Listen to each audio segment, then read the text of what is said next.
Bem-vindo a mais um culto, Vitória pela Oração.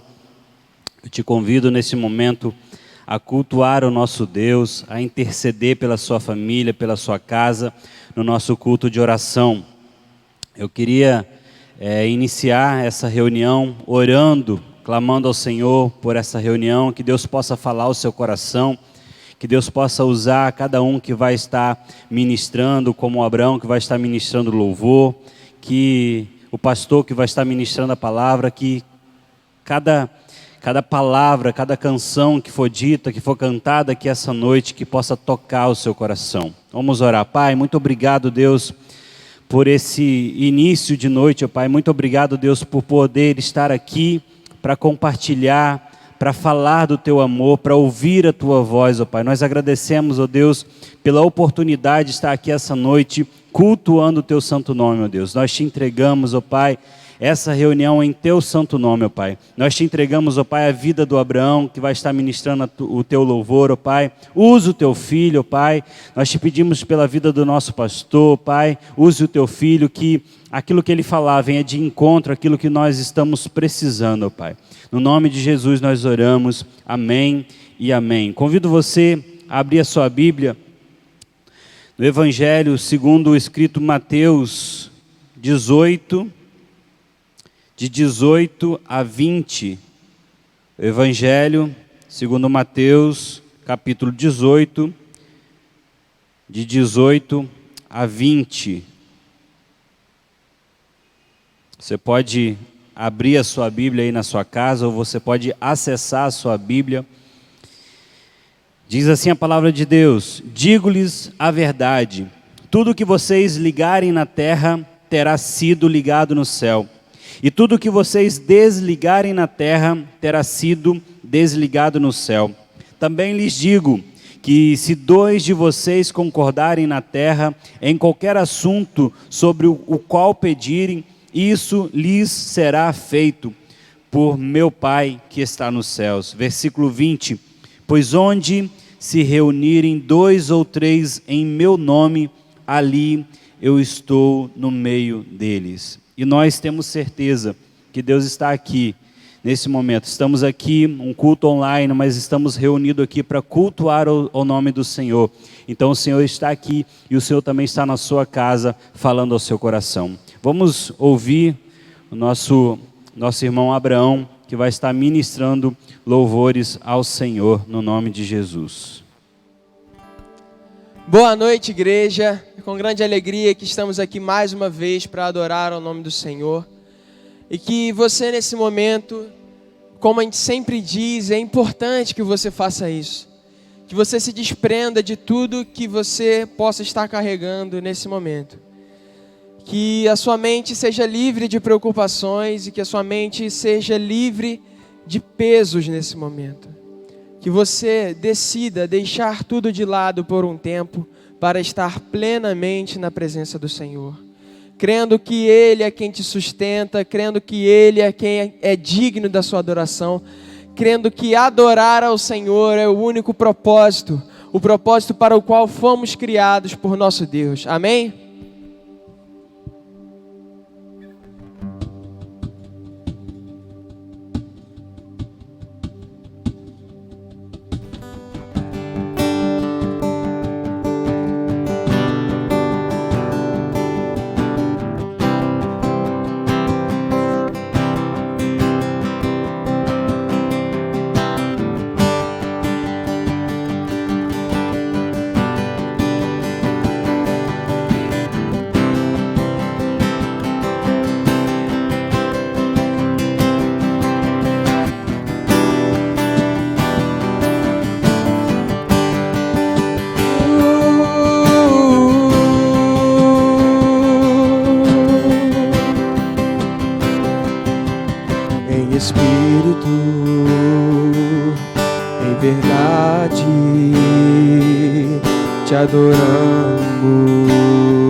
Te adoramos em espírito, em verdade, te adoramos, te adoramos. Rei dos reis e Senhor, te entregamos nosso viver. Rei dos reis e Senhor, te entregamos nosso viver pra te adorar, ó Rei dos reis. Foi que eu nasci, ó Rei Jesus. Meu prazer é te louvar, meu prazer é estar nos atos do Senhor. Meu prazer é viver na casa de Deus, onde flui o amor.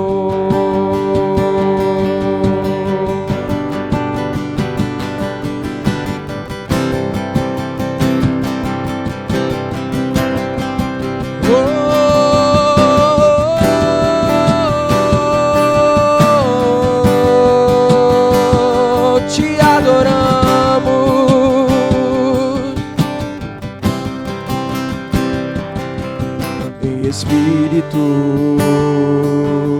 em verdade, te adoramos, te adoramos. Em espírito, em verdade, te adoramos, te adoramos. Rei dos reis, Senhor, te entregamos nosso viver. Rei dos reis e Senhor,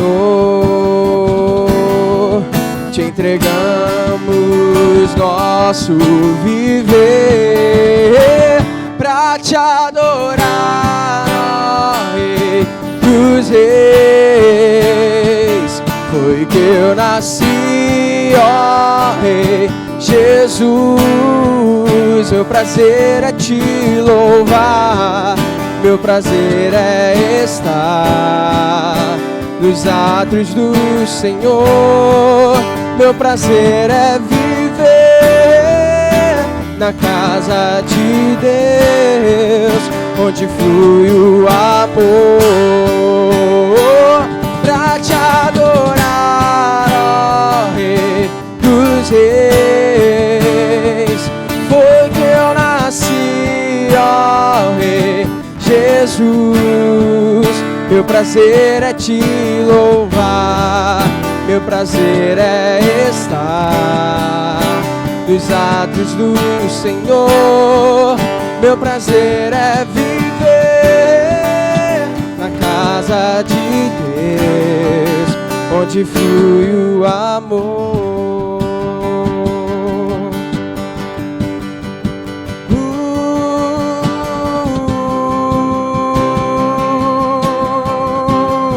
Ministrando louvor,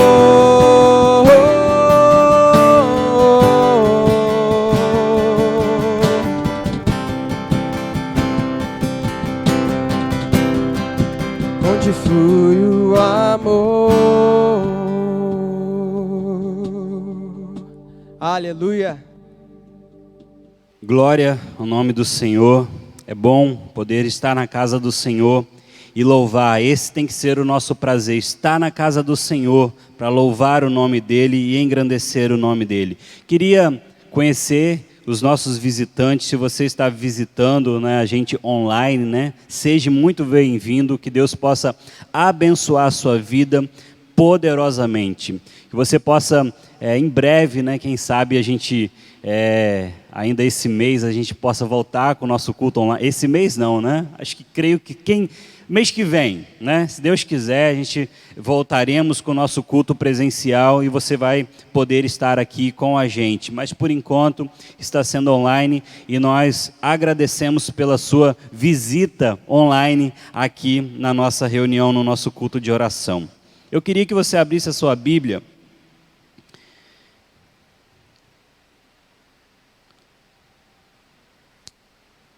novamente, ou acessasse, né, em Isaías. Eu vou ler 3 textos, Isaías 65, 24, você pode acompanhar aí no seu celular, na sua televisão. Isaías 65, 24. E logo em seguida, após essa leitura, nós vamos ter aquele momento de oração a sós, né? Você pode tirar esse momento para você orar ao Senhor, ou se você quiser se reunir com alguém, né, da sua família e orar junto durante esse momento, será um momento de você, onde você pode clamar ao Senhor e orar a Ele. Diz assim a palavra de Deus, primeiro texto está em Isaías 65, 24, diz assim: antes de clamarem, eu responderei. Ainda não estarão falando e eu os ouvirei. Mateus capítulo 7, versos 7 e 8, diz assim, peçam e será dado, busquem e encontrarão, batam e a porta será aberta, pois todo o que pede, recebe, o que busca, encontra, e aquele que bate a porta será aberta. Mateus 21, capítulo 21, verso 22, diz assim: e tudo o que pedirem em oração, se crerem, vocês receberão. Aleluia! A palavra de Deus está dizendo, e tudo o que pedirem em oração, se você crer, se você tiver fé, vocês receberão. Então, esse momento, nós vamos tirar esse tempo para a gente orar ao Senhor, e você tenha fé que aquilo que você vai pedir, aquilo que você vai clamar a Deus, Ele vai te responder no nome de Jesus.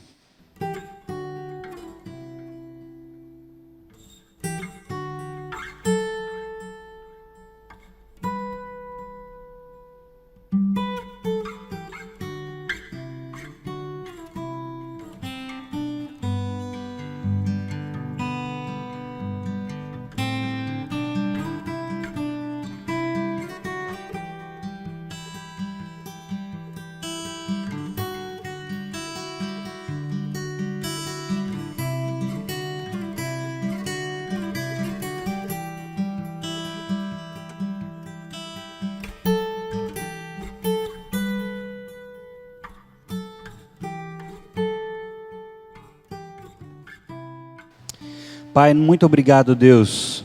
Nós temos o privilégio, Deus, de estar aqui nessa noite, ó Deus, podendo cultuar o Teu santo nome, ó Pai. Muito obrigado, Deus. E nós te pedimos também, Pai, nós te agradecemos, ó Pai, pela vida, Pai. Nós estamos aqui, ó Deus, por tantas pessoas, ó Pai, partindo dessa vida para outra, ó Pai, tantas pessoas morrendo, ó Pai. E nós sentimos triste, ó Pai, afligido com tudo isso, mas também nós agradecemos, ó Pai, por estarmos aqui com vida, com saúde. Muito obrigado, Pai. Ó Deus, neste momento, ó Deus, que meus irmãos pararam e oraram, Deus, ó Deus, que pediram, Pai, ó Deus, que o Senhor venha, ó Pai, responder segundo a Tua vontade, segundo o Teu querer, porque nós cremos, ó Pai, que a Tua vontade é boa, perfeita e agradável, Deus. Muito obrigado, Deus, por cada irmão, por cada um que está aqui, ó Deus, cultuando o Teu santo nome juntamente conosco, Pai. Muito obrigado no nome de Jesus. Amém e amém. Deus possa abençoar a sua vida, querido, no nome de Jesus. Nesse momento, é um momento também onde nós podemos recolher os nossos dízimos e as nossas ofertas quando estamos presencial, mas com o culto online, você tem o privilégio, né, de também poder ofertar na casa do Senhor, através da sua transferência ou do seu depósito, e você saiba, querido, que a importância que é você estar dizimando na casa do Senhor, você está ofertando na casa do Senhor. Todo esse ministério aqui, o Ministério IBCB, tudo que está funcionando aqui, depende sim, primeiramente de Deus, mas do seu dinheiro, do seu dízimo, da sua oferta. Nós precisamos de pagar conta, pagar luz, pagar tantas outras coisas, e depende principalmente que você seja um dizimista fiel na casa do Senhor. E eu quero orar por você que tem sido um dizimista fiel e tem mantido essa obra, essa casa, esse ministério. E eu quero orar por você. E que você durante a semana, né, possa transferir o seu dízimo, a sua oferta. Se você quiser ofertar para algum ministério específico, né, nós estamos sentindo muita falta daqueles irmãos que ofertavam para o quilo do amor. Né? Tem algumas pessoas que ainda ofertam, mas tem sido muito importante a sua oferta para o Ministério Quilo do Amor, que nós temos ajudado muitas famílias aqui, comprando alimento, comprando um gás, comprando tantas coisas para abençoar algumas famílias da nossa igreja e da nossa comunidade. Então, se você quiser fazer isso, faça durante a semana, mande a sua oferta para o Quilo do Amor e não esqueça de informar para mim, né? Você tem meu WhatsApp aí, eu creio que vão colocar o meu número do WhatsApp aí, mande o seu comprovante, fala assim, pastor Sli, essa oferta aqui é para o Quilo do Amor, quero abençoar esse ministério. Então, nós vamos transferir esse valor para o fundo, para o Quilo do Amor. Amém? Pai, muito obrigado, Deus, por cada irmão, Pai, por cada membro da IBCB, oh Deus, que tem sustentado esse ministério, Pai. Muito obrigado, Deus, pela vida de cada um, Deus. Muito obrigado, Deus, por cada um que tem ofertado para o Quilo do Amor. Muito obrigado, Deus, por aqueles que durante a semana vão estar transferindo o seu dízimo, transferindo a sua oferta, Pai. Muito obrigado, Deus. Abra a janela dos céus, ó Pai, e derrama bênção sobre a vida de cada um deles, ó Pai. Derrama bênção sobre a família deles, ó Pai. Muito obrigado por essas vidas, no nome de Jesus. Amém e amém. Vamos louvar o Senhor no nome de Jesus.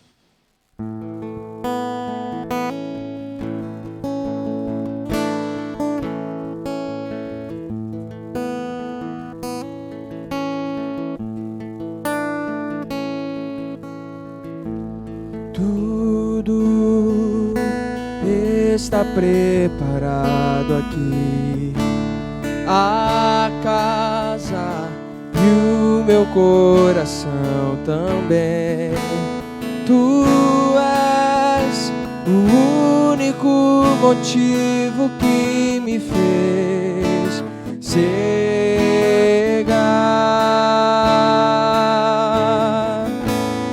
Os filhos já estão chegando aqui. Agora somos 2 ou 3 ou mais. Encontre meu coração disposto a queimar por ti. Todos os versos e canções que consegui cantar, todas as vezes quebrantado, só quero te falar que teu é o reino e a glória para sempre. Teu é o domínio e o poder. Amém, amém. Teu é o reino, a glória para sempre. Teu é o domínio e o poder. Amém, amém.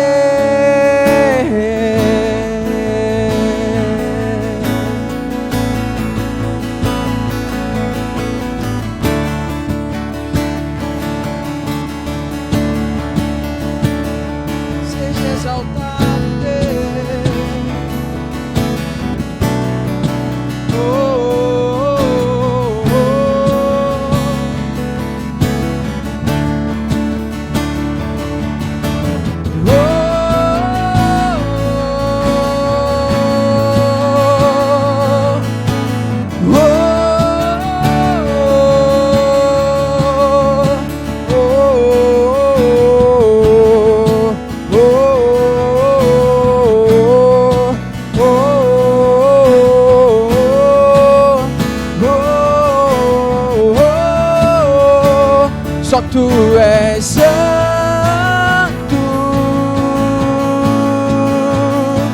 só tu és santo. Não há outro como tu, não há outro como tu, não há outro como tu, não há outro como Jesus, só tu és santo,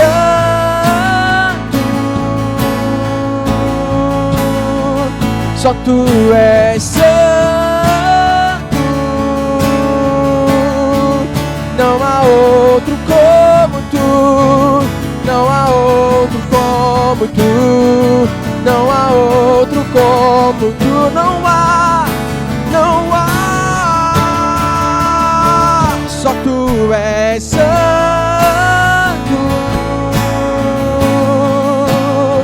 só tu és santo, não há outro como tu, não há outro como tu, não há outro como tu. Só as vozes. Jesus, só tu és santo,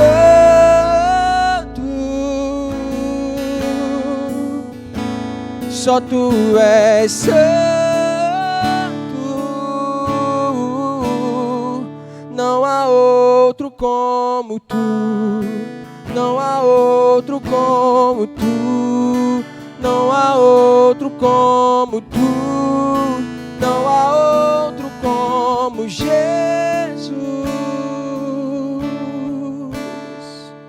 Aleluia.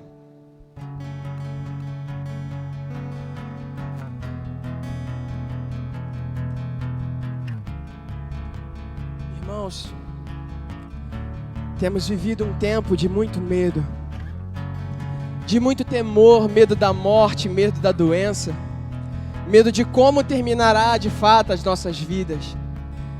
Mas eu não sei se esse é o seu medo nesse momento, mas nós como cristãos devemos dizer, como diria Paulo, porque para mim o viver é Cristo e o morrer é lucro. Mas eu percebo que essa preocupação que as pessoas têm com a morte, ela não é carregada para a vida.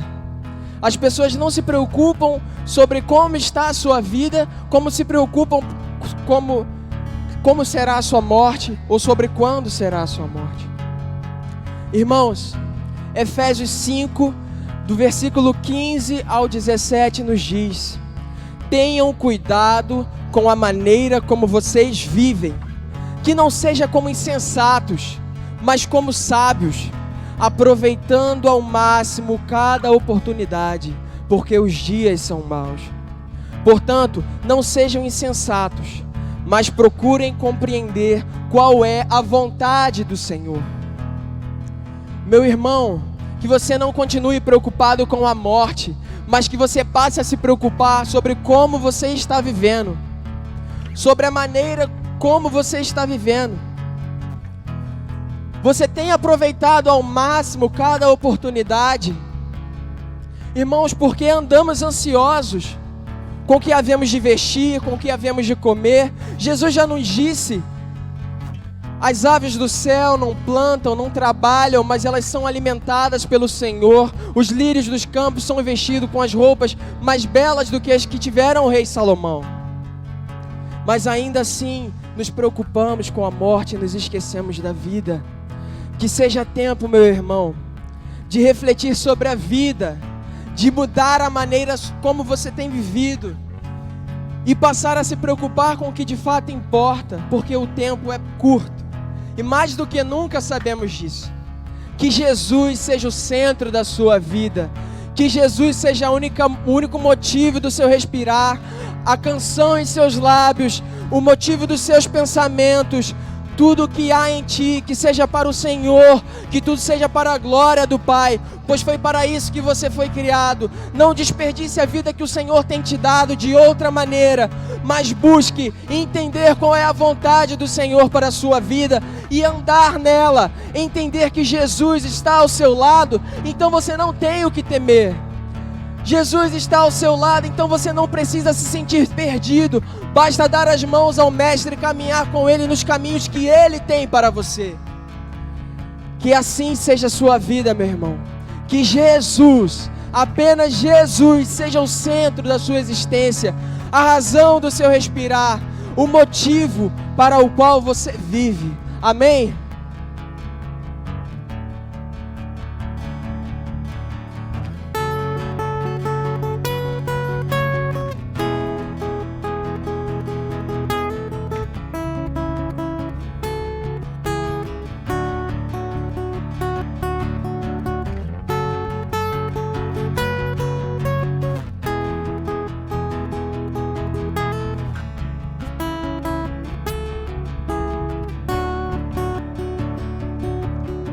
Mais doce que o mel, melhor do que o vinho é o teu amor.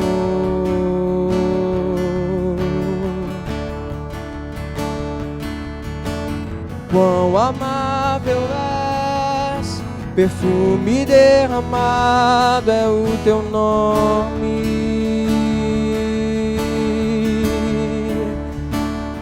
Tua beleza é incomparável, tesouro desejável, tua comunhão,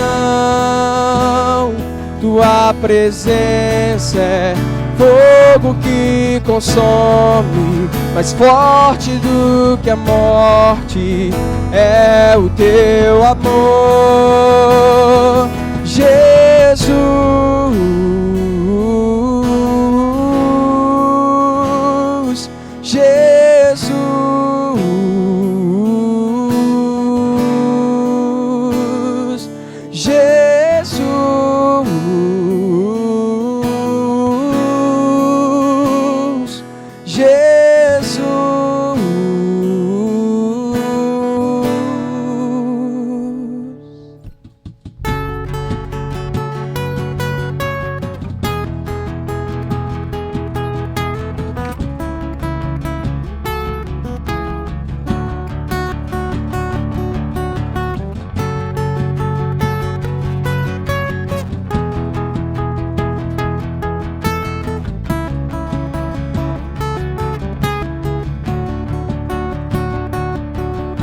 Mais doce que o mel, melhor do que o vinho é o teu amor.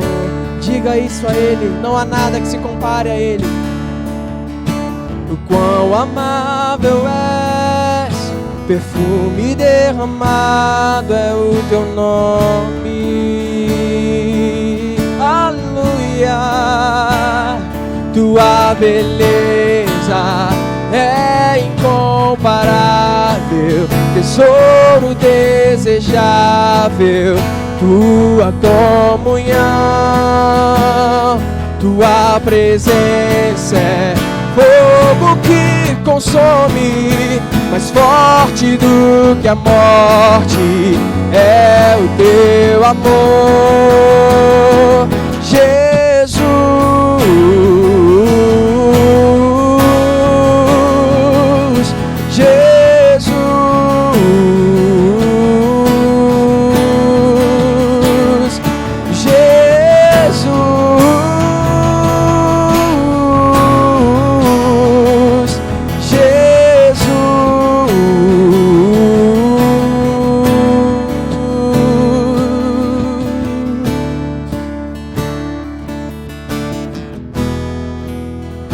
Nós adoramos ao Rei, o Rei Jesus, amado da minha alma. Nós desejamos estar com o Rei. Eu quero estar contigo, amado da minha alma. Tua noiva clama, vem. Eu quero estar contigo, amado da minha alma. Tua noiva clama, vem.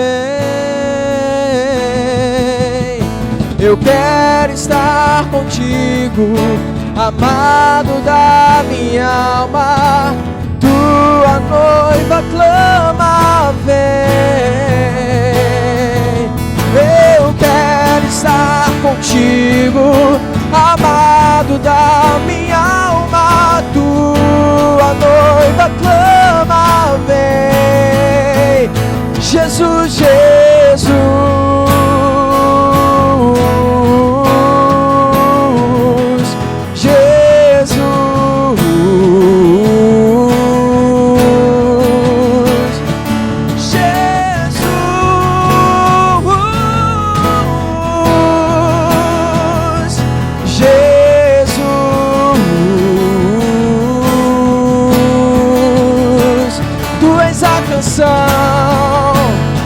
A sua adoração é para ti, Jesus,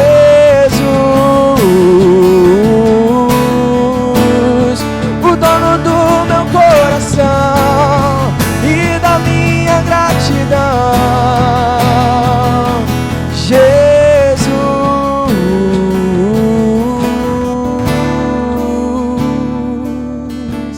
Que Ele seja tudo para você, meu irmão. Que nós, como igreja do Senhor, saibamos declarar como declarou o nosso saudoso irmão Lázaro em suas canções: a minha vida é do Mestre, meu coração é do meu Mestre, o meu caminho é do Mestre, minha esperança é meu Mestre, a minha vida é do Mestre,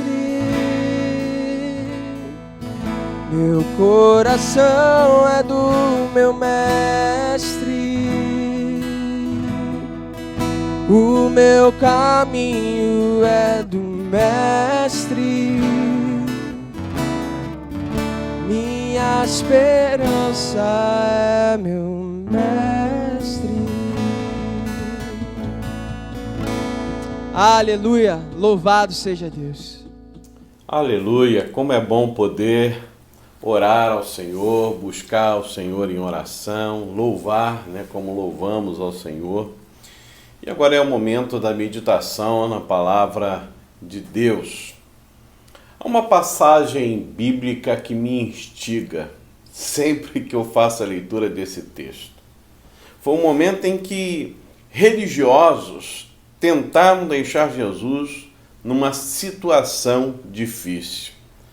Mas ele deu uma das maiores lições de toda a Bíblia para toda a humanidade em todos os séculos. É preciso viver a graça.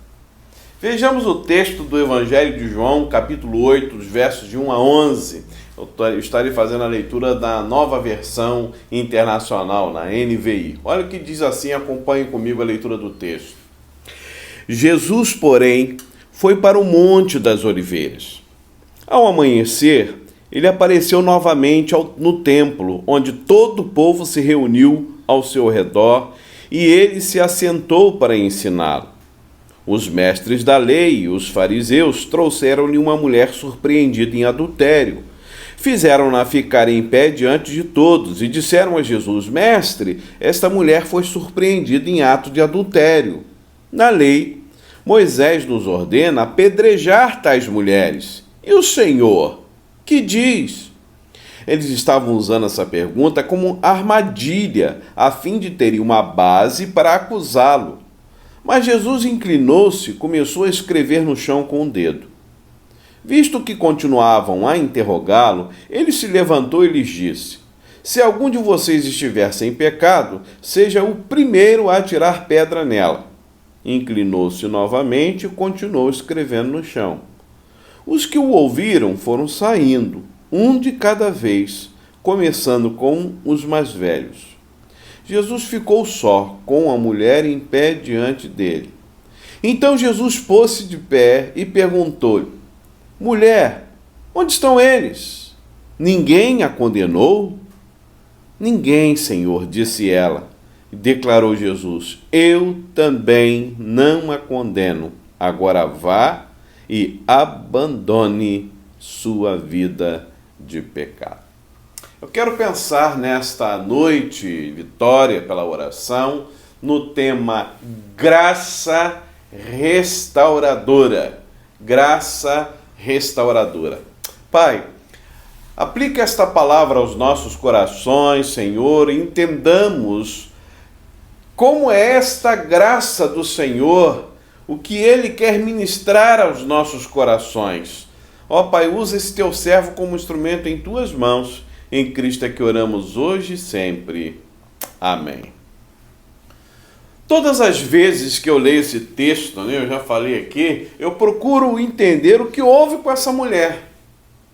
Porque fico pensando, o que levou esta mulher a correr este risco, sabendo que a lei era dura em relação ao adultério. Eu fico pensando também como foram tão descuidados ao ponto de serem pegos em flagrante, Eram necessárias 2 ou mais testemunhas. Que tipo de vacilo, eles deram para serem apanhados tão facilmente? É interessante que alguns comentaristas, eles arriscam a dizer que esse momento precede a festa dos tabernáculos. E muito vinho era consumido nessa festa dos tabernáculos, por um grande número de pessoas. Então a ideia é que esta mulher acabou passando dos limites, e por isso foi tão fácil ela ser apanhada em uma das tendas naquele lugar. O fato, queridos, é que pela tradição judaica, ela e aquele com quem ela praticava tal ato deveriam ser apedrejados. É o que estava na lei à época, na tradição deles. Mas somente aquela mulher foi levada a Jesus. Vocês já prestaram atenção nisso, nesse texto? Porque aquele homem que estava no ato de adultério com ela não estava ali. E foi nesse momento, sentindo o gosto da morte em sua garganta, porque ela sabia que ela iria morrer, o peso das mãos que a arrastavam abruptamente pelos becos e pelas vilas de Jerusalém, até chegar diante de Jesus, fazendo-a chegar até o templo, que ela então é lançada como um saco de lixo. Eu imagino, fico pensando comigo, ela sendo cuspida, ela sendo desprezada por aqueles pseudos puritanos impregnados da sua religiosidade. E ela então é jogada ali como um lixo na frente do mestre. Eu fico tentando imaginar esta cena. Eu já parei várias vezes, já vi e assisti alguns filmes, ilustrando, seriados, ilustrando essa realidade. E eu imagino naquela situação, o momento que aquela mulher é jogada como lixo na frente de Jesus, o olhar do nosso mestre para aquela situação e para aquela mulher. E é por isso que, em primeiro lugar, olhar o texto proposto, eu vejo que a graça restauradora, guarde aí, difere da insensibilidade destruidora. Olha o que dizem os versos 3 e 4. Os mestres da lei e os fariseus trouxeram-lhe uma mulher surpreendida em adultério. Fizeram-na ficar em pé diante de todos e disseram a Jesus: Mestre, essa mulher foi surpreendida em ato de adultério. Os fariseus, eles sabiam muito, mas muito da lei. Eles tinham um domínio da lei, pelo menos intelectualmente, conhecendo inclusive de memória todos os seus preceitos. Imagina como aquele bom advogado, que tem um código penal na mente, fala uma determinada situação, ele já tem um artigo em relação àquilo. E como muita gente hoje tem a Bíblia, você fala um texto da Bíblia, aquela pessoa já vem com aquele texto. Eram assim os escritos das tradições, o Mishnah, todos os escritos que eles tinham, o Talmud, assim como também um Pentateuco, eles tinham na ponta da língua. Eram homens que tinham, pelo menos intelectualmente, o conhecimento dessas leis, mas eles desconheciam totalmente os seus princípios misericordiosos. Tinham pouco, ou até arrisco a dizer, nenhum respeito pelos sentimentos alheios e davam ínfimo valor a uma alma. Para eles o que importava era demonstrar para as pessoas a sua santidade e o seu conhecimento das leis. Mas nesse caso, queridos, a força motivadora deles não era exatamente o zelo pela lei, e sim a sutileza com a qual eles embalavam a esperança de apanhar Jesus Cristo em uma armadilha. A gente vê isso aqui no texto, né? Ou ser ali um flagrante, fazendo a mulher ser executada ou libertando-a contrariamente à lei de Moisés. Em qualquer dessas alternativas, a atitude de Jesus seria usada como uma arma contra ele. Ou seja, para que a gente entenda melhor um pouco isso. Se Jesus, ele sinalizasse pelo apedrejamento, veja só, em cumprimento da lei de Moisés, ele seria acusado ante as autoridades romanas por aqueles homens ali de que ele estava incitando ilegalmente a outros a matarem aquela mulher. E isso dentro das leis romanas, né, seria uma acusação de que os romanos levariam em conta, embora pouco lhes importasse como a mulher se comportasse sexualmente. Então olha só a maldade no coração daqueles homens. Em contrapartida, ou seja, por outro lado, se ele não permitisse a morte daquela mulher, ele seria visto como alguém que dava licença a um crime hediondo dentro da interpretação judaica. E assim ele ficaria desacreditado, primeiramente, em todas as autoridades, diante de todas as autoridades religiosas da época, e em segundo lugar, e o que mais importava para aqueles seguidores, diante de todo o povo. Porque aquela liderança iria falar para as pessoas, esse Jesus aí que descumpre a lei e as nossas tradições. Então eles queriam colocar Jesus nessa situação difícil. E agora? Sim ou não? Não ou sim? Que alternativa? Não tem, só tem essas duas decisões. E aí, faz ou não faz? E aquela mulher passa a ser, mais uma vez, apenas um objeto para que alcançassem os seus objetivos. Com muita dor no coração, queridos, eu vejo hoje pessoas usando a lei, usando os argumentos bíblicos para os seus próprios interesses, para os seus próprios objetivos, em várias áreas da sua vida. Lamentavelmente, essa não era uma regra daquela época, é o que acontece ainda em nossos dias hoje. Quantas pessoas se utilizam de determinados trechos da palavra de Deus para argumentar as suas sandices. E sabe o que isso faz, queridos? Leva muita gente boa a ter uma visão errônea, a ter uma visão distorcida do Evangelho de Cristo. Porque a graça restauradora, ela difere dessa insensibilidade destruidora que estava na mente daqueles homens daquela época. E aí eu vou abrir um parênteses, que está muitas vezes também na mente de muita gente hoje. A percepção de que as pessoas elas têm, uma coisa que me chama muita atenção, acaba sendo o inverso disso, justamente pela postura legalista e interesseira como as pessoas da época de Jesus. Vocês sabem muito bem a minha posição aqui. Eu já falei várias e várias vezes. Sempre quando eu falo do pecado, e eu sou enfático em dizer isso aqui, eu falo sobre a realidade espiritual. Eu nunca deixo de ressaltar que o nosso Deus é o Deus da graça, que o nosso Deus é o Deus da misericórdia, mas também é um Deus santo, e esta santidade o remete a exercer sua justiça. Não é um Deus que deixa passar partido, deixa passar em branco. Porque muitas vezes quando nós falamos de graça e de misericórdia, tem gente que fala, mas não fala contra o pecado. Tem muito pastor aí pregando, que não está pregando contra o pecado. Eu vou sempre pregar contra o pecado.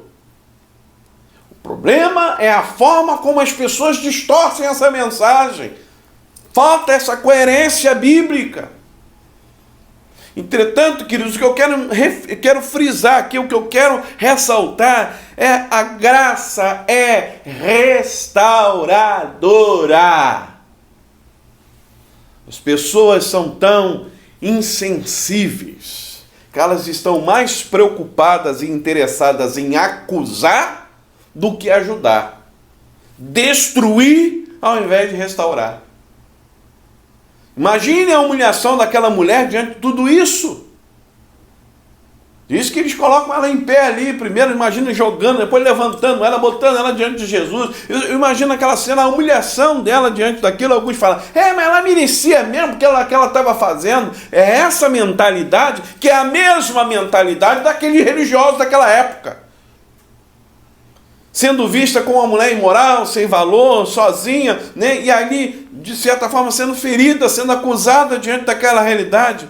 Gente, não é diferente, como eu estou falando aqui dos nossos dias hoje, não. As pessoas não medem as consequências em suas atitudes para ferirem quem já está ferido pela vida.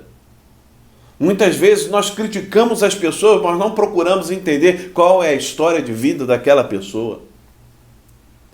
Pare agora e reflita se você também não tem trilhado por esse mesmo caminho, como o caminho que aqueles homens tomavam na época de Jesus. Ou talvez você tenha sido, ou já foi, vítima desta postura, destas pessoas com esta mentalidade, cheio das suas religiosidades, mas sem amor e misericórdia em seus corações.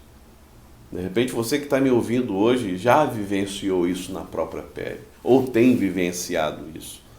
Como pastor, queridos, eu tenho lidado com muitas pessoas feridas dentro da igreja, muitas pessoas que são feridas dentro do arraial por essa mentalidade tão fechada das pessoas. Pessoas se afastaram e não querem saber do Evangelho por essas experiências tão doloridas, tão sofridas. Talvez esta seja a sua experiência também, e esta mensagem agora está tocando ao seu coração e está fazendo sentido para você. Mas hoje Deus está mostrando a você que o que você viveu, ou o que você vive, querido e querida de Deus, é uma distorção das pessoas em sua equivocada interpretação, pois a sua graça, a graça de Cristo não é isso. A graça do Senhor é a graça restauradora. Guarde essa verdade em seu coração. Este é o verdadeiro Evangelho de Cristo, que difere da insensibilidade destruidora como daqueles homens e de muitas pessoas hoje. Um segundo aprendizado aqui é que a graça restauradora de Cristo desconsidera a arrogância dos acusadores. Olha que coisa interessante. Desconsidera a arrogância dos acusadores. Olha, diz o verso 5 e 6. Na lei, Moisés nos ordena apedrejar tais mulheres. E o Senhor, que diz? Eles estavam usando essa pergunta como uma armadilha a fim de terem uma base para acusá-lo. Mas Jesus inclinou-se e começou a escrever no chão com o dedo. É interessante que há muita especulação sobre essa escrita de Jesus, né? A ligação que Jesus escrevia, com aquilo que Jesus escrevia na areia. Há para alguns comentaristas, inclusive, a ideia de que o que ele escreveu ali na areia, né, interferiu naquela renúncia ao apedrejamento daquela mulher. Eu já algumas vezes caminhei nesse entendimento, né? Entretanto, outros comentaristas, eles acreditam, né, que há boas evidências que mostram uma prática que era muito comum naquela época, né? No Oriente Antigo, de alguma forma, quando alguém mostrava desinteresse em uma demanda judicial, segundo Jesus exibiu aqui, quando desconsiderou aqueles homens e foi lá voltar a escrever no chão, né, por intenção de mostrar que ele rejeitava o ofício de juiz. Era uma forma de, eu não quero saber desse caso. Então, algumas pessoas tinham esse entendimento que ele, não quero me envolver nesse caso. Nós sabemos que aqueles homens, eles forçaram a Jesus num caso que era injusto, calculado tão somente para dar-lhes uma munição fraudulenta. Dessa feita, então, Jesus impôs a eles um solene silêncio. Vocês conseguem entender isso aqui? Foi o silêncio, ele não queria responder àqueles homens, estava desprezando aquilo que eles estavam fazendo. Foi uma espécie de protesto contra a arrogância daquelas autoridades religiosas. Na minha particular interpretação, esta parece ser a mais próxima de ter sido essa a intenção de Jesus, a se abaixar e escrever no chão enquanto aqueles homens falavam. Desconsiderar a arrogância daqueles acusadores. Gente boa, pensa comigo. O que a pessoa ganha tentando levantar um dedo acusatório contra alguém? Eu lembro uma vez, lembrando dos meus causos, dos meus 26 anos de vida ministerial, dia 8 agora de abril, Dia 8 de abril, eu vou completar, daqui a algumas semanas, 2 semanas, uma semana, eu vou completar aí 26 anos de vida ministerial. E eu lembro de uma certa pessoa que me procurou ao longo desse tempo aí, para fazer uma acusação contra alguém. E essa pessoa, eu sentia nela aquele tom acusatório. A sua intenção não era de ajudar aquela pessoa que estava em pecado, mas de que ela fosse punida. O coração estava ali ardendo em que se fizesse uma punição. Sabe quando a pessoa chega a derramar a salivinha no canto da boca?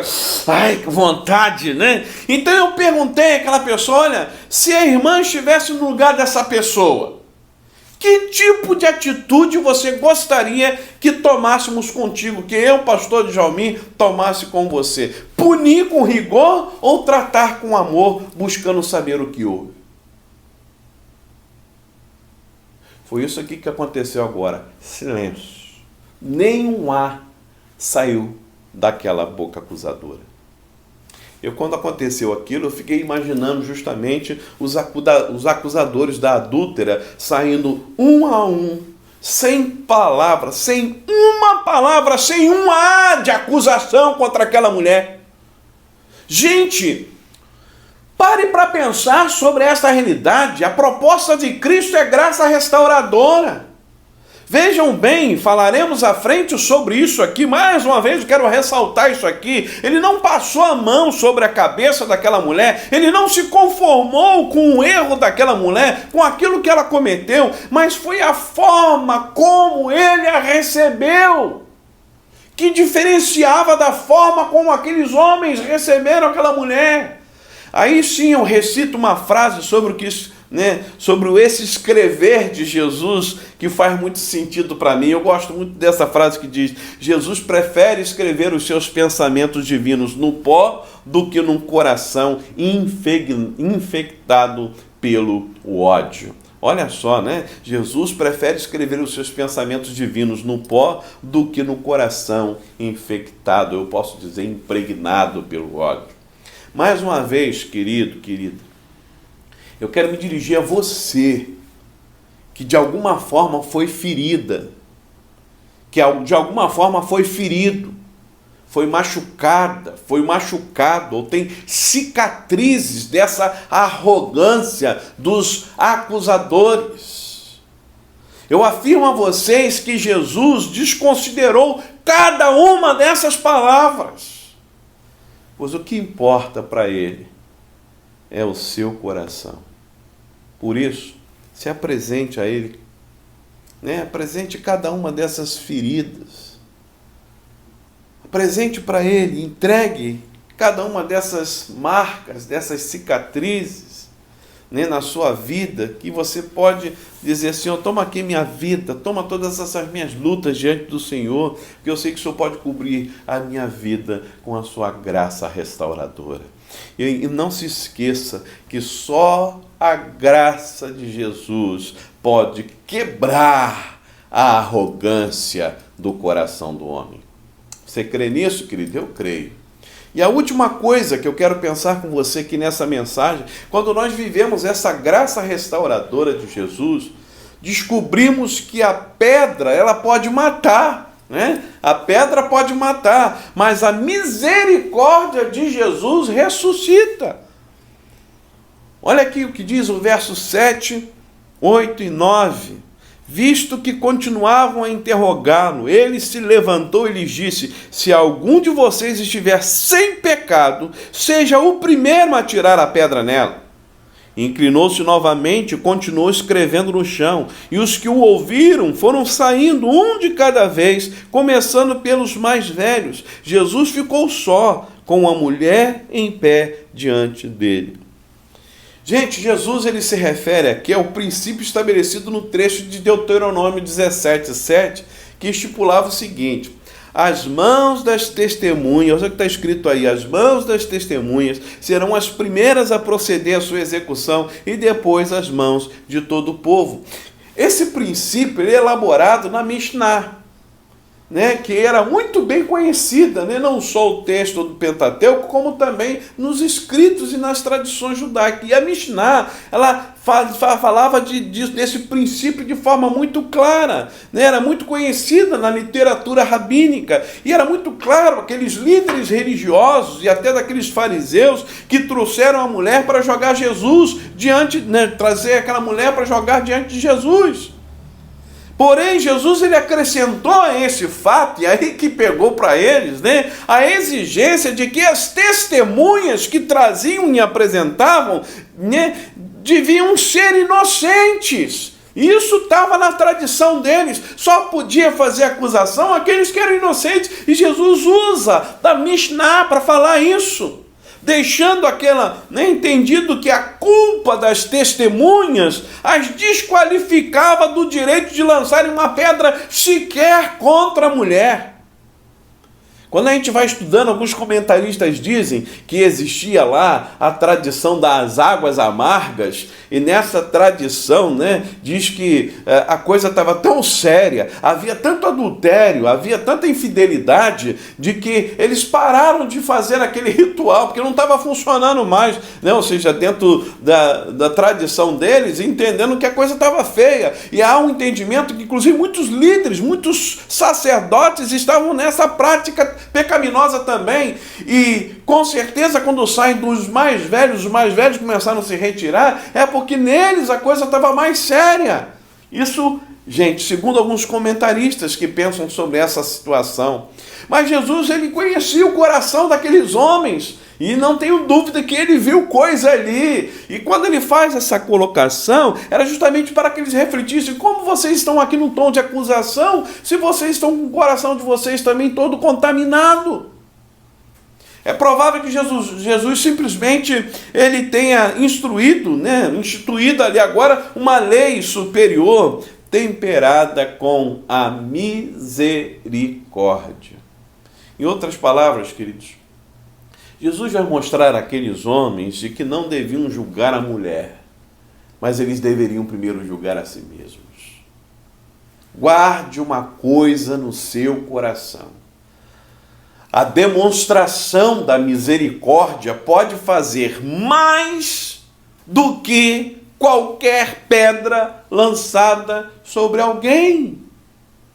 Quando a gente vai com misericórdia sobre uma vida de um pecador, de uma pecadora, isso vai surtir mais efeito do que se nós chegarmos com pedras contra essas pessoas. E Jesus, ele quebra o mal contra a vida daquela mulher usando a misericórdia.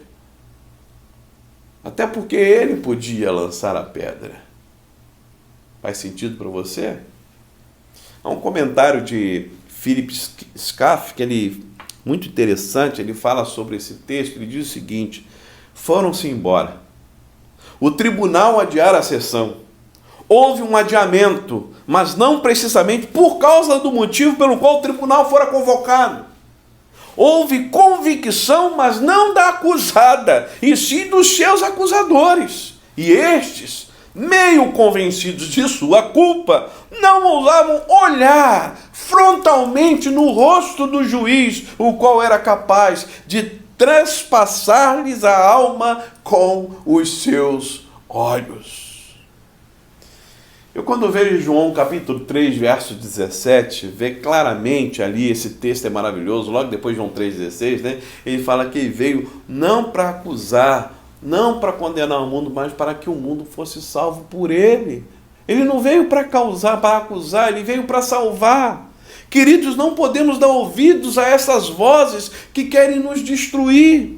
Na verdade, temos que ouvir a voz do Senhor e deixar Deus escrever com o seu dedo a história em nossa vida, muitas vezes tão marcada pela dor.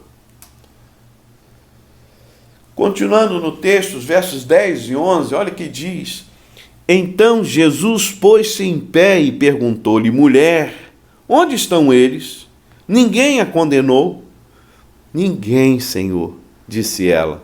Declarou Jesus: eu também não a condeno.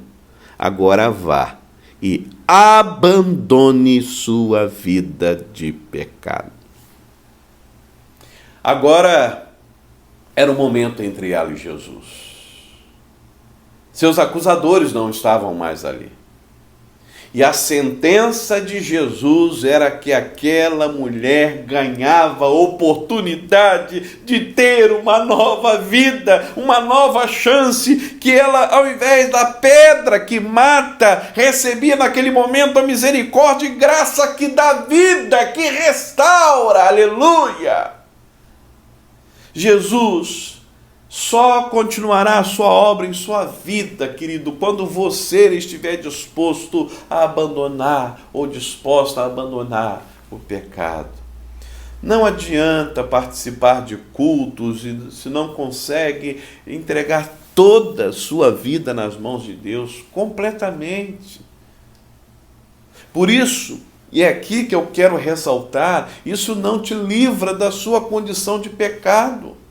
Abandone o pecado, é isso que Jesus está dizendo. Você sabe aquilo que desagrada o coração de Deus, abandona isso. Jesus já te dá a chance como deu aquela mulher. Ele se importa com você, Ele te ama e a sua graça restauradora quer lhe alcançar. Mas sim, em seu caso também, são as feridas, né? Como falamos aqui no início, que deveriam ministrar cura sobre a sua vida, mas trouxe feridas. Permita que Jesus cure.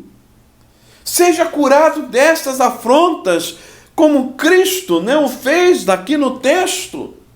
Ele curou aquela mulher daquelas afrontas, ele livrou aquela mulher daquelas afrontas. Mas aquela mulher precisou se entregar. E acima de tudo, seja curado na sua vida espiritual. Você sabe quais são as coisas que precisam ser mudadas em sua vida. Não se justifique naqueles que te lançaram pedras. Não se justifique nas cicatrizes que foram criadas na sua alma. Mas lembre-se desse Cristo da graça restauradora que quer fazer a obra na sua vida. Será que você quer viver a partir de hoje essa graça restauradora de Jesus? Eu quero orar por você. Eu gostaria de convidar a fechar os seus olhos e abrir o seu coração e dizer: Senhor, que texto maravilhoso, eu nunca tinha prestado atenção nesse aspecto, nesta relação, do que motivou aqueles homens a levar aquela mulher. Muitas vezes hoje, ou pessoas foram levadas a fazer isso comigo, ou muitas vezes eu me vi ali na posição daqueles homens que estavam com aquela intenção, com aquele pensamento. Mas, ó Deus, eu creio que Tu és o Deus que restaura, Tu és o Deus que é o Deus da misericórdia, Tu és o Deus da graça, Tu és o Deus que quer justamente curar e tratar e sarar as feridas, e o Senhor quer me trabalhar para que eu fuja do pecado e esteja dentro do Teu querer e da Tua vontade. Ó Deus, faz a Tua obra em minha vida. Faça essa oração nesse instante. Ó Pai, eu entrego nas Tuas mãos essas vidas. Cura, ó Pai, trata, ó Pai, vem com a Tua graça e a Tua misericórdia sobre cada uma delas. Ó Pai, nós clamamos a Ti e confiamos na Tua manifestação poderosa sobre cada uma dessas vidas que estão aqui se colocando diante de Ti. Obrigado pela Tua palavra, em Cristo é que oramos hoje e sempre. Amém. Eu queria que você que tomou essa decisão, escreva aqui no chat, né? Vai ter um link também, você vai ser direcionado para lá, né? E eu quero que você coloque aí isso diante do Senhor. Senhor, eu quero, né? E fala, eu quero que ser ajudado por esta igreja, né? E a gente está aqui para poder caminhar com você nessa jornada. Amém? Que Deus te abençoe rica e abundantemente. Esse é o nosso desejo, essa é a nossa oração.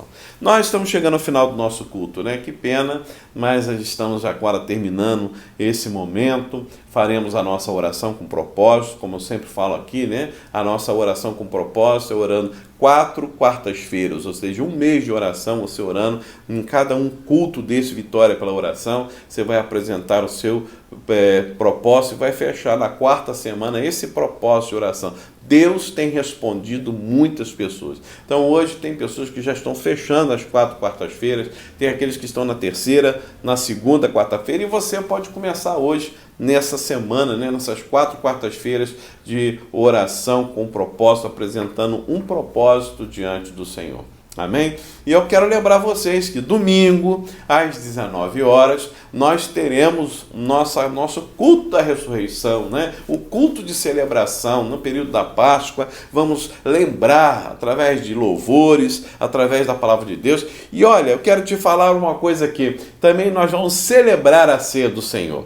Então você em casa, já aí nessa semana, vai preparando, né, o suco de uva, o pão, prepara do seu jeito, porque nós teremos um momento no culto onde celebraremos a ceia do Senhor. Quanto tempo a gente não tem para celebrar essa ceia? Se não me foge a memória, foi na Páscoa do ano passado que a gente celebrou a ceia do Senhor. Então essa é a oportunidade que a gente vai fazer diante desse cenário tão complicado que a gente está vivendo. Então faça-se o seu momento. Então domingo que vem, no culto de domingo às 19 horas, será um culto maravilhoso, um culto de celebração, né, de que nosso Cristo está vivo, Ele ressurgiu dentre os mortos, e a gente vai também celebrar essa ressurreição na ceia do Senhor, ali nesse momento do culto. Então, prepara aí o suco de uva, prepara aí o pãozinho, nós teremos um momento muito especial de celebração da ceia do Senhor no próximo domingo. Amém? Vamos orar? Feche os seus olhos, apresente aí o seu propósito diante do Senhor. Pai, obrigado, ó Deus, pela Tua palavra ministrada aos nossos corações, os louvores que foram aqui entoados. Obrigado pelo Teu cuidado sobre nós. Ó Pai, mais uma vez nós entregamos os nossos enfermos nas Tuas mãos, Pai. E também, ó Pai, clamamos a Ti para aqueles que estão enlutados. Como tem sido doloroso esses momentos. Mas nós entregamos, ó Pai, tudo em Tuas mãos. Agora, Deus, seja com esses propósitos de oração, cada um deles, toma-os em Tuas mãos, ó Pai, e age poderosamente sobre cada pedido, ó Pai, e sobre cada vida. Ó Deus, guarda-nos, abençoa-nos desse restante de semana, e ó Pai, que domingo estejamos juntos celebrando ao Senhor nesta Páscoa, neste momento de ressurreição, de recordação da ressurreição de Cristo, de que assim como a Páscoa, a morte, ó Deus, passou e passa sobre nós quando entregamos nossa vida ao Cordeiro de Deus. Obrigado por tudo, perdoa as nossas faltas, em Cristo é que oramos hoje e para todo sempre. Amém. Boa noite, igreja. Eu me chamo Fernanda. Eu me chamo Felipe. Somos família IBCB. Fiquem firmes, vai passar. Boa noite, igreja. Meu nome é Tarcísio dos Santos. Somos família IBCB. Fiquem firmes, vai passar. Boa noite, igreja. Eu sou o Wagner da Viviane. Eu sou a Viviane do Wagner. E essa é a nossa princesa, Maria Eduarda. Somos família IBCB. Fiquem firmes, vai passar. Só Tu és santo,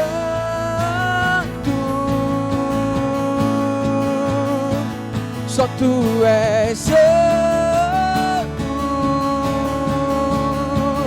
não há outro como Tu, não há outro como Tu, não há outro como Tu, não há outro como Jesus.